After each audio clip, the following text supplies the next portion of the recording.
No caso do empregado seletista vinculado ao regime próprio, para fins de recolhimento do FGTS, deve ser enviado este evento com a informação da remuneração, que constitui a base de cálculo do FGTS, em rubricas informativas, com a indicação da incidência do FGTS e de não incidência de contribuição previdenciária e do imposto de renda.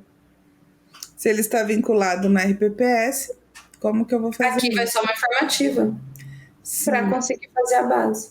Quando acontece isso daí também é quando transforma a licença sem vencimento, a licença por acidente de trabalho, não é? Isso. Aí Que você... é FGTS.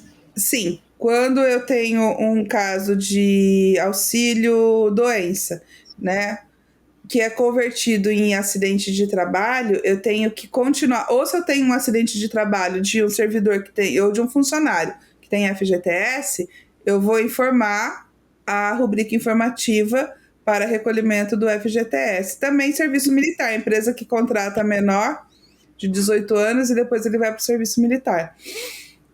Continua recolhendo o FGTS dele normalmente, tá? Não tem para onde fugir. Gente, é uma informativa.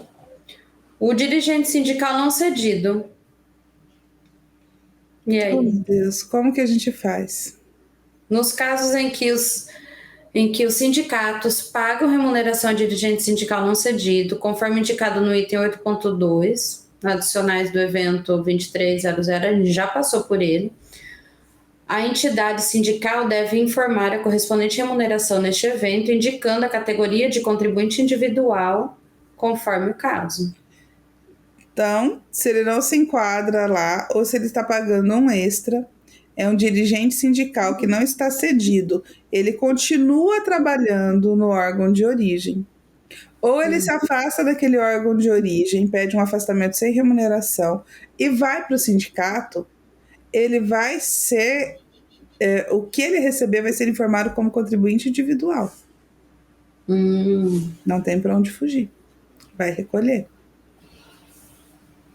Aqui os serviços odontológicos, que também vai falar do contribuinte individual. Então, a remuneração do contribuinte individual que presta serviços odontológicos para a pessoa jurídica deve informar em duas rubricas. Uma possui a incidência da contribuição previdenciária e a outra sem a referida incidência, para corresponder à redução da base de cálculo previdenciária de acordo com o artigo 178 da Instrução Normativa da Receita 2110 de 2022. Vai ter uma redução da base de cálculo. Então, se você é uma pessoa jurídica, contratou um contribuinte individual, até um órgão público contratou um dentista, vai observar essa questão da redução da base de cálculo da contribuição previdenciária. Mas como que o E-Social vai saber o que tem e o que não tem? Você que vai informar. Parado, igual o trabalhador, o transportador autônomo. Também tem redução da base de cálculo. Se não fizer a informação correta, ele não vai saber, né? Aqui o dirigente sindical segurado especial. Nos casos em que os sindicatos representativos de trabalhadores rurais pagam remuneração de dirigente sindical segurado especial, a entidade sindical deve informar a correspondente remuneração neste evento, indicando a categoria 501. Eu acredito que não vai precisar do cadastro no 2.300, pode enviar diretamente aí as informações complementares e vai indicar ainda a categoria 501. Só para quem vai ler isso, bem específico, né?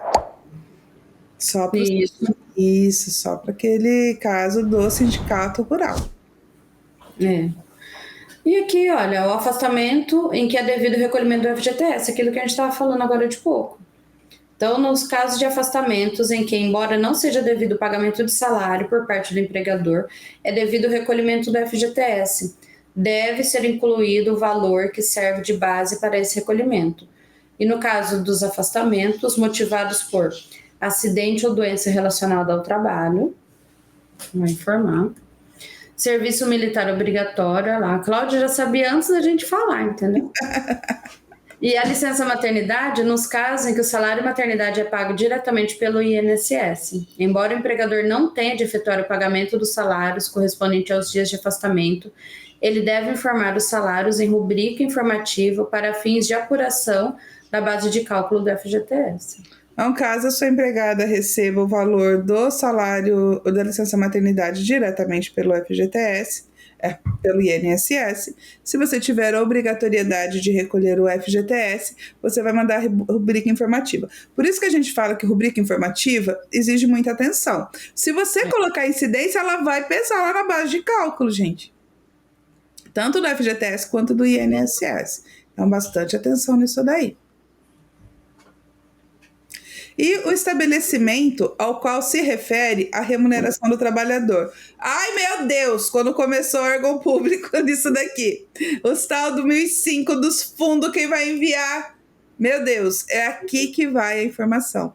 Se você resolve fazer os seus envios de forma centralizada e a sua estrutura, uma das unidades está lá no S1005, é aqui dentro que vai o CNPJ para falar que esse anjo é daquele CNPJ.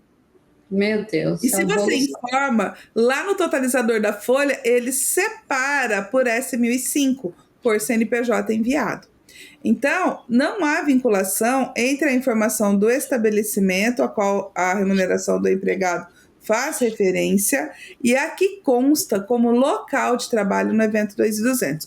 Por que isso aqui é importante? Porque em empresa privada, principalmente os prestadores de serviço, eu posso ter um trabalhador que está vinculado aqui, mas prestando serviço em outros locais, por exemplo, em uma obra. E é aqui que eu vou informar que ele está vinculado àquela obra lá. Sendo assim, por exemplo, se o empregado tem como local de trabalho informado no 2.200 o estabelecimento 0001 e em um determinado mês ele trabalhou nos estabelecimentos 0001 e 0002, é possível a informação neste evento indicando os valores correspondentes a cada um dos estabelecimentos. Isso era possível na Cefip? Sim! A gente cadastrava no código específico. Você podia colocar quantos estabelecimentos tivesse. Eu posso colocar todas as filiais. E aí eu vou separar o custo por local que ele prestou o serviço. Vai ser no mesmo 1200. Só que aí para eu separar, cada ID demonstrativo devido vai ter a informação de um estabelecimento.